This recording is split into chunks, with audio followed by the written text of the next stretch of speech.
gets it back. To the checkers we go. What a race, and Thrasher's going to hold on by half a bike length. Man, I thought Bees might have that. He came in just a little bit too hot. He threaded that needle, Jason, but he couldn't get the bike slowed down enough to make that turn. That was just a game of suicide. Who's going to get off the brakes last? Who's going to let off? Who's going to let off while it's going down? So. That's intense, man. I mean, these kids, 8 years old or so, man, and they're battling it down, to the very last nth of a second there into that turn, man, just trying to keep that throttle on longer than the other guy. Man, it just goes to show you how far advanced these amateurs have come in this program. And events like this, Ricky Carmichael, Amateur Supercross, the Loretta Lynn's Amateur National Championship, Freestyle, all these, this is what makes these riders what they are these days. Yeah, that's great experience right there. Plus setting each other up in those 180 corners. I love that. You don't get that on the typical motocross track. No, so they're keeping the Supercross spirit alive today. Yeah.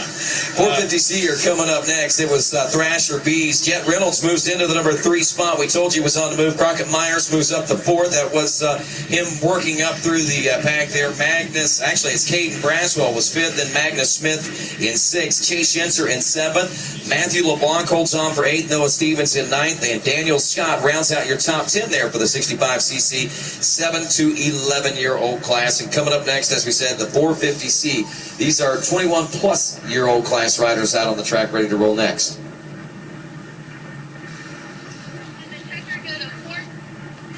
So looking at this one, guys, I'm assuming 450C, it's always hard to tell in the C classes, but Morgan Edwards out of Salisbury, England, on Evolution Motorsports KTM, the 46, took a win, I think, coming into this one, and he has set himself up to be the man to beat, according to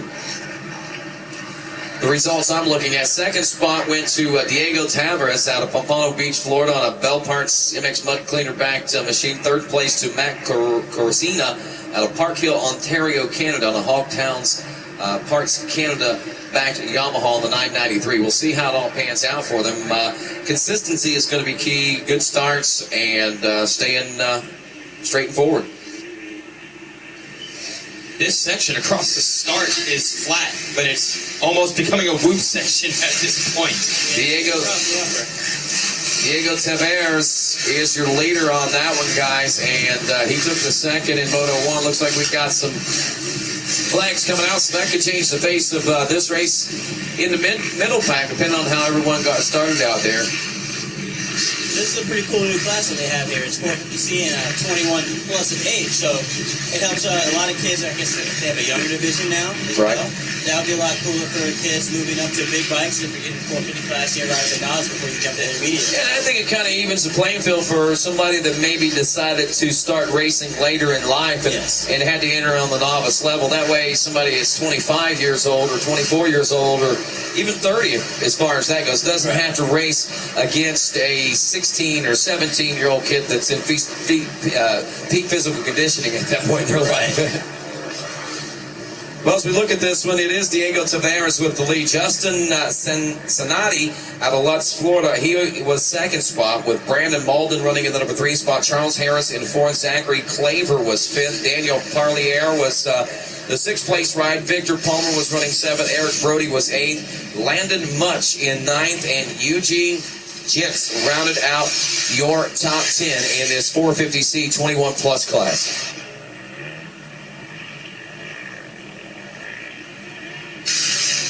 Coming up next, we got the 85cc, another class that's fun to watch, 12 to 13-year-old division. I think that's going to be making that run next. We have a decision on the 250 Pro Sport. We're going to bring him back, or we're going to run the full deal. Sean Hackley, you get your wish. Okay, so they're going to run all the laps then. And how far is that going to be in front of the 450? Yeah, you're right. I mean, they try to time it as best we can. Senior BC is race 14, Senior BC 45 plus. After that, Senior BC 45 plus, we will then bring 258 Pro Sport back to the gate, and we'll run their full 12 laps. That would essentially make them race 15. So they will run after Senior BC 45 plus and before Schoolboy 2, 13 to 16, probably about a half an hour. So if you're a 258 Pro Sport rider, we're going to bring you back and run the full kit. We're going to get a good show out of this. So you have about a half hour, I'd say, with some of the time of these motos, and we'll bring 258 Pro Sport back for a full race after race 15, which is, or after race 14, which is Senior BC 45 plus. You know, a big part of training is recovery time, and this right here is going to tell whether or not these guys have been doing the right types of training or not, I think, Sean.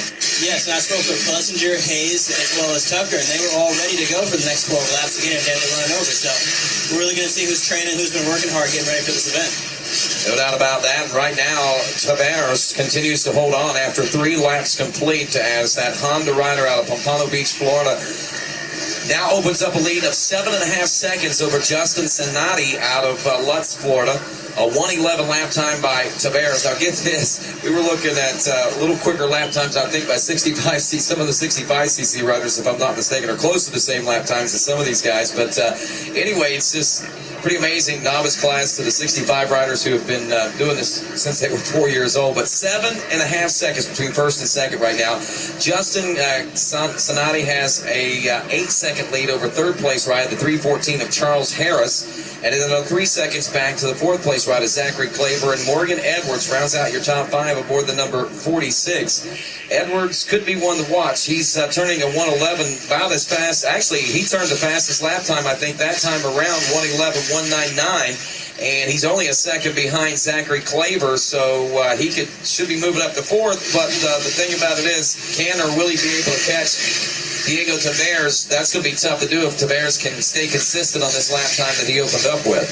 Want to throw congrats officially. They're giving the whole shot award at $100 from motorcyclesuperstore.com to Zach Claver, the number 70 out of Newark, New York. They make the official call on the whole shot there.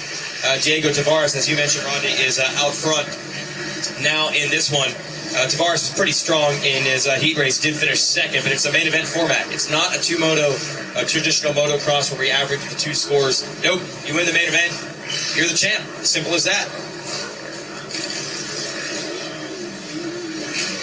Sinati still back in that number 2 spot. Harris still in third. This is after 4 laps complete now. 10 seconds the gap between first and second. 8.5 now between second and third. But Morgan Edwards, who we told you was going to be moving up into the number 4 spot according to the way lap times are looking. The 46 machine is now 4th. Popped off a 1:12 and only 0.7 of a second behind the third place ride of Charles Harris. So the 46 and 3:14, we should be looking at a battle shaping up or just subsiding at this particular point now as time wears on here.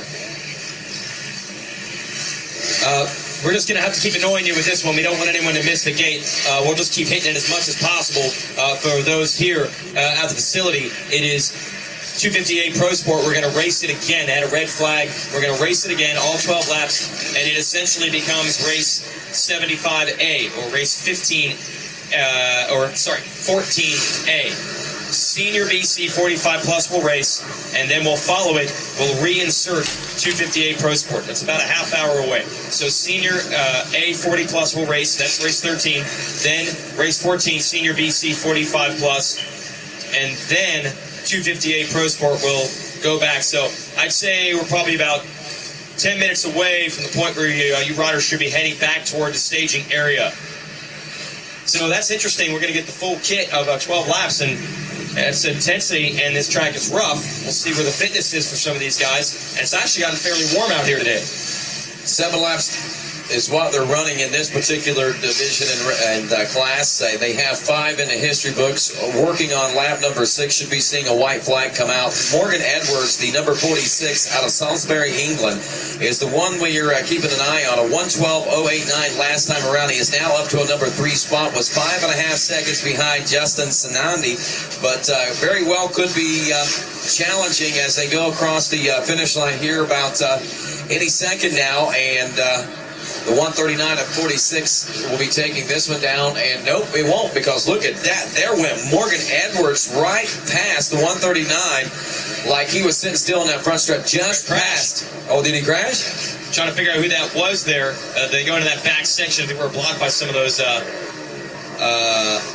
I think that's just the leader got held up by a lap rider. They were blocked by some of the hay bales back there. Yeah, here we go. It's Tavares still out front alone by himself, able to avoid the carnage that could have trapped him there. 16.5 second gap between him and himself in second place right now. But like we said, that's where the battle was. Edwards, though, made the pass. The 46 now is second, and looks like Edwards is going to run out of time.